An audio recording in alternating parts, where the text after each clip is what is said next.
vlogger na kesyo babayaran ako ng mga Marcos, babayaran ako ni Lisa Smag para hindi sila banatan. Walang alam yan. Sinong tanga ang magbabayad sa akin na tuloy-tuloy yung suporta ko kay Pangulong Duterte, nakadikit ako sa mga Duterte. Pag meron meeting, kasama ako ni Pangulo, minsan, pagkakailangan ng idea ng social media, nandun ako.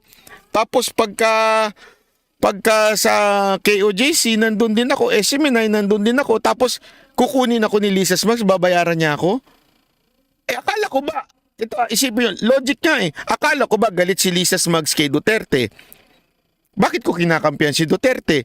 Akala ko ba galit si Lisa Smags sa SMNI at saka sa KOJC at kay Pastor Kibuloy? Bakit ko kinakampihan si Pastor Kibuloy? SMNI at KOJC, saan ba talaga kayo lulugar? Ano ba talaga? Sadyang tanga lang ba kayo?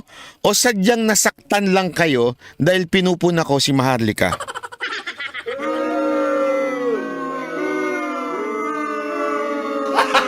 Gago! Yan ang katotohanan.